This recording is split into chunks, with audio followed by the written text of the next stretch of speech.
Hi everyone, welcome to quantifiers. जब भी कोई कैट प्रेप शुरू करते हैं ना तो उसके मन में एक सवाल ज़रूर आता है कि मुझे कोचिंग ज्वाइन करनी चाहिए, खुद से हो जाएगा। बिकॉज बाहर तो there are an number of influencers which are telling you कि आप ये शीट यूज़ करो तो हो जाएगा। इस वीडियो में मैं बात करूंगा बिल्कुल हार्ड फैक्ट्स की बात कि आप किस तरह के अगर बच्चे हैं तो आप सेल्फ प्रेप कर सकते हैं, कौन सी वो गलतियां होती हैं जो बच्चे कर देते हैं सेल्फ प्रेप करते हुए, जो अगर आप नहीं करोगे तो पक्का सेल्फ प्रेप कर सकते हो, अदरवाइज कोचिंग ज्वाइन कर लेनी चाहिए आपको। राइट, चलिए बात करते हैं। सबसे पहले कुछ मिथ है। सबसे पहला, इसको हम कहते हैं होर्डिंग ट्रैप। आप टेलीग्राम पे जाओगे कि भैया XYZ institute, ABC institute, MNO institute, इन सब के मटेरियल पड़े हैं, तो आप क्या करोगे, ड्राइव में डाउनलोड कर लोगे सब कुछ। आपको लगेगा कि मेरी आधी बैटल तो यहाँ ख़त्म हो गई, but it is never about content. It is about that as an aspirant क्या आपको पता है कि कौन सा कंटेंट आपके लिए अच्छा है, क्योंकि शायद जो चीज़ किसी और के लिए अच्छी है ज़रूरी नहीं है कि आपके लिए भी अच्छी होगी। ये पहली चीज़ होती है आपके लिए, क्या आप में ये काबिलियत है कि आप अपने लिए जो चीज़ अच्छी है उसको पहचान पा रहे हो, ये आपका पहला फैक्टर होता है। Second is the YouTube bench. हम क्या करते हैं एज अ ह्यूमन, हमें लगता है कि भैया हम तो परफेक्ट है, हम में थोड़ी कमी है, शायद सामने वाले में कमी है। तो हम क्या करना शुरू करते हैं, हमने एक चैनल से मान लो टाइम स्पीड डिस्टेंस देखा, किसी भी ABC चैनल से आपने टाइम स्पीड डिस्टेंस देखा, वो टाइम स्पीड डिस्टेंस के आपने वहाँ के 3 लेक्चर देखे, आपको मज़ा आ गया, आपको देख के नोट्स बनाए, सब कुछ करा, क्वेश्चन भी समझ आए। उसके बाद आपने उठाए प्रीवियस ईयर क्वेश्चन मान लो, या फिर कोई असाइनमेंट उठाई आपने, जब उसको सॉल्व कर रहे हो तो 10 में से 2 सवाल हो रहे हैं, आपको होगी टेंशन। फिर आपने क्या किया, उसको उठा के मान लो ABC से XYZ चैनल शिफ्ट हो गए। क्यों? क्योंकि भैया हो सकता है मेरा कुछ रह गया हो, मैं वहाँ से कवर कर लेता हूँ। उसके बाद भी आपकी कंडीशन सेम है। तो यहाँ पे आपको समझना चाहिए कि गलती ये नहीं है कि कंटेंट में कुछ कमी है, गलती ये है कि शायद तुम में भी कुछ कमी है और तुम्हें शायद कोई डिफरेंट अप्रोच लेनी चाहिए इस वक्त। यहाँ पे रोल आता है मेंटरशिप का, जो कोई एक ऐसा इंसान जो आपको समझे और उसके हिसाब से आपको आइडिया दे। एक सिंपल सा एग्जांपल मैं कई बार देता होता हूँ। सचिन तेंदुलकर जी के कोच थे, विराट कोहली के कोई कोच थे। सचिन तेंदुलकर क्रिकेट के भगवान है, राइट। उनको भी कोच चाहिए था, क्यों? क्योंकि शायद कुछ स्कोप ऑफ इंप्रूवमेंट भगवान में भी था। क्या आपको लगता है कि सचिन तेंदुलकर आज भी अगर एकेडमी शुरू करे तो लाखों बच्चे उसमें आएंगे? क्योंकि वो तो तेंदुलकर है। पर तेंदुलकर को खुद क्यों कोच चाहिए था, राइट? अगर यूट्यूब वीडियोस कुछ कहीं से पूछ लेते वो भी कर लेते, बट नहीं, you need someone two point कि आप में ये गलती है, इसको ऐसे सुधारो। वो रोल होता है मेंटरशिप का, जो यहाँ पे आपको वहाँ पे नहीं मिलेगा, राइट। थर्ड, 20% आपकी क्लासेस का रोल है, 80% आपका खुद का रोल है। जैसे मैं कहता हूँ आप जिम जाते हैं, आप 1.5 घंटा जिम गए, मैं वेट लूज करना चाहता हूँ, 1.5 घंटे के बाद मैं जो दिन के बचे हुए 22.5 घंटे हैं वो तो अपने साथ हूँ ना। क्या मैं 22.5 घंटे में अब खाना अच्छे से खा रहा हूँ, न्यूट्रिशन पूरा कर रहा हूँ, सो रहा हूँ? बट अगर मैं कहूँ कि भाई वो 1.5 घंटा मैंने अच्छा जिम किया था, उससे मेरा रिजल्ट अच्छा आना चाहिए, मैं बेस्ट जिम ज्वाइन कर रहा हूँ। Best gym does not guarantee you the best shape, your efforts too. Similarly best coaching does not guarantee you the best results, your efforts will better, right. तो ये 3 चीज़ों के ऊपर आप खास ध्यान रखेंगे। आपका जो माइंडसेट है ना, माइंडसेट एक बहुत इंपॉर्टेंट चीज़ है कैट एग्जाम क्रैक करने के लिए। आप ये बात मानो या ना मानो, आप किस अप्रोच के साथ एग्जाम में बैठते हो, आप कितने क्वेश्चंस कर पाओगे। आप देखोगे कोई बच्चे क्लास में ऐसे हैं जो शायद इतने आंसर्स नहीं कर पाते क्लास में, आप ज़्यादा करते रहे, पर मॉक्स में आपसे ज़्यादा नंबर ले आते हैं। क्यों? क्योंकि शायद उनसे अपनी एक्सपेक्टेशन कम है, वो अपना बेस्ट देते हैं, दैट्स इट। पर आपके ऊपर एक प्रेशर है कि मुझे इतना परफॉर्म करना है।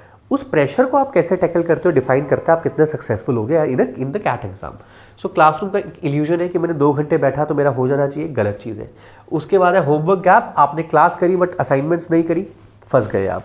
थर्ड है आपके पास मेंटरशिप। सबसे इंपॉर्टेंट चीज़ है ये कैट प्रेप की मेंटरशिप, कि आप चीज़ों को कैसे कवर अप करोगे। अब यहाँ पे मैं कुछ बातें करूँगा, ठीक है। सबसे इंपॉर्टेंट जो इंग्रेडिएंट है कैट प्रेप का, वो है डिसिप्लिन। कि क्या आप एक रूटीन रेगुलर बेसिस पे फॉलो कर पा रहे हो। सबसे इंपॉर्टेंट इंग्रेडिएंट है आपके कैट प्रेप का डिसिप्लिन, चाहे सेल्फ प्रेप करो चाहे कोई कोचिंग ज्वाइन करो, ये पहला है। Second, it's a marathon not a sprint.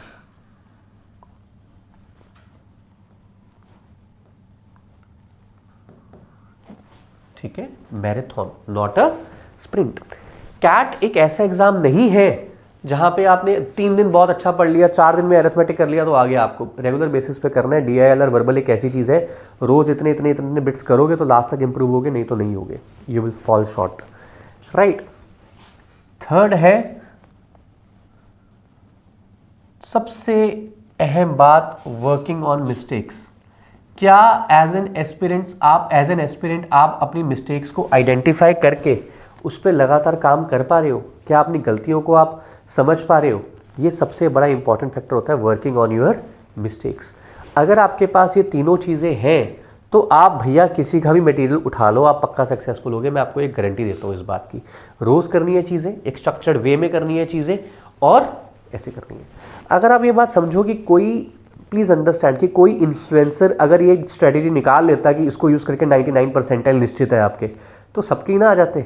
कुछ तो कमी होगी ना कहीं पे। हमें अगर वो राज नहीं पता क्वांटिफायर्स में, तो किसी को तो पता होगा। वहाँ से क्यों नहीं आ रहे सारे 99 परसेंटाइलर्स?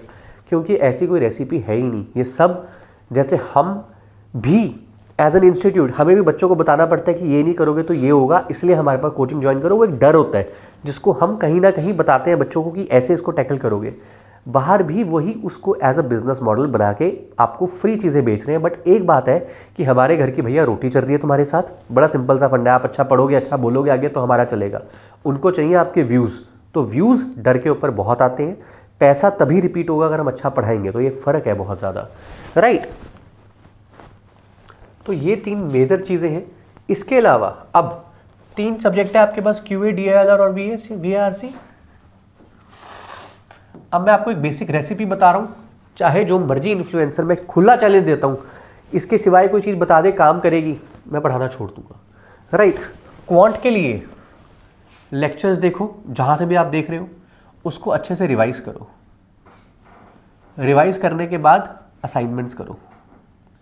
And when I say assignments करो, it has to be in a timed manner, or in the beginning it has to be without timer, then in a time manner, but everything has to be conceptual।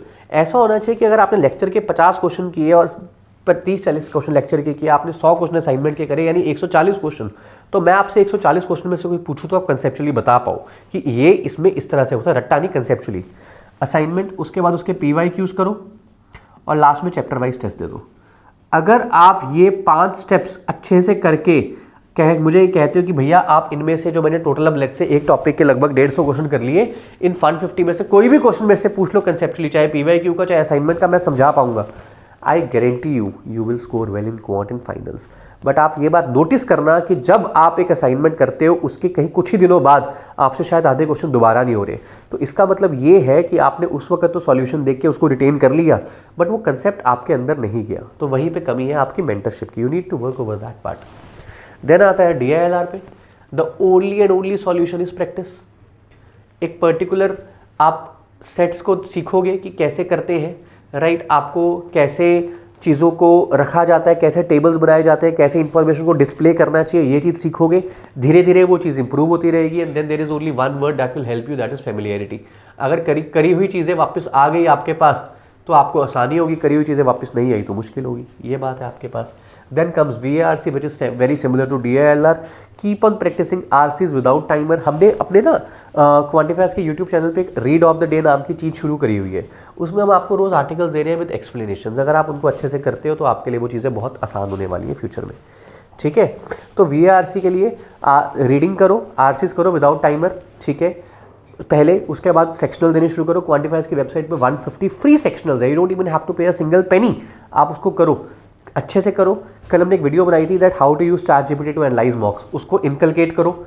I guarantee you आपको improvement मिलेगी, ठीक है, right. आगे चलते हैं। Oh, the time for a little advertisement. भैया देखो हमारे बहुत अच्छे रिजल्ट आए हैं, हम अच्छा पढ़ाते हैं। So if you have someone who is looking for that, for someone who will take ownership of your results, कि ये बच्चा हमारा है, इस पर हमारी स्टैंप लगी है, चाहे अच्छा है या बुरा है, वी आर दैट, राइट। आप जो करेंगे हमारी जिम्मेदारी है उस पर, बस आप वो चीज़ें करना रेगुलरली, राइट। और हम क्या देते हैं आपको, एक स्ट्रक्चर्ड प्रिपरेशन दे सकते हैं, आपको मेंटरशिप दे सकते हैं, कंसिस्टेंसी दे सकते हैं, और कंपटीशन को अवेयरनेस दे सकते हैं कि इतना आपका कंपटीशन है। यही 4 चीज़ें आपकी सबसे मेन चीज़ें हैं कि कौन सी चीज़ को कैसे करना है ये हम बताएंगे, आपकी क्या कमी है उस पर कैसे काम करना है ये हम बताएंगे, कंसिस्टेंटली रोज़ रोज़ करना है ये हम बताएंगे, और कंपटीशन आपका कैसा है वो क्या कर रहा है ये हम बताएंगे। ये चारों चीज़ों को मिला के हम आपको आगे लेके चलेंगे, राइट। अब यहाँ पे तो सिंपल ये चीज़ें टेबल बनाई हुई थी, ये PPT हमारे बहुत अच्छे इंटर ने बनाई थी कि भैया डायरेक्ट कॉस्ट क्या होती है, पर ये सब चीज़ें शायद आपको पता है कि आपकी अगर ऑनलाइन कोचिंग लोगे तो 10 से 45 हज़ार लगाओगे, डायरेक्ट कॉस्ट ऑफलाइन में इतनी लगाओगे, और सेल्फ स्टडी में आप मटेरियल यूज़ करोगे, मॉक्स लोगे। अच्छा एक बात मैं आपको और बताता हूँ सी आप अगर एक अच्छे कॉलेज से MBA करते हो ना, 26-27 लाख लगाने को तैयार हो आप IIM में, बट आप क्यों नहीं 20,000 अपनी कोचिंग पे लगाने को तैयार? क्यों? जस्ट बिकॉज आपको किसी ने कह दिया कि भैया ये ऐसे हो जाएगा, ऐसा नहीं होता। ठीक है, basic classes, advance workshop, assignments with video solution, PYQs with video solution, live mock analysis, ये आपके पास एक ट्रेजेक्ट्री रहती है। जब हमारे पास आके एनरोल करते हैं, इस तरीके से आपको एक चीज़ कराई जाती है ऑन रेगुलर बेसिस। ठीक है जी। और इसके बाद ये हमारी वेबसाइट है। जो बच्चे सेल्फ स्टेप कर रहे हैं तो इन मटेरियल की इसको यूज़ कर सकते हैं। इस free video resources and test में आपको बहुत सारे वीडियो रिसोर्सेज और मॉक्स मिलेंगे। डेली टारगेट हमने नए शुरू करे हैं। Daily targets are very different from other daily targets. What do I mean by this? आपके पुराने डेली टारगेट्स को भी आप यूटिलाइज कर सकते हैं। क्वांट के बहुत अच्छे लेवल के क्वेश्चंस हैं जो आप वीडियो सॉल्यूशन के साथ देख सकते हो। कैट के पुराने पेपर है, फ्री स्टडी मटेरियल में फॉर्मूला बुक वगैरह मिलेगी, that is one of the kind. तो ये चीज़ों को आप यूटिलाइज करके अपनी प्रेप को एलिवेट कर सकते हैं। quantifiers.in हमारी वेबसाइट है, वहाँ पे हमारे कोर्सेज भी अवेलेबल हैं, आप उसको एक्सप्लोर कर सकते हैं। I assure you we will together reach at a good place if you use that judiciously. I hope this video finds you in time. If you have any other doubts, you can put in the comments. All the best.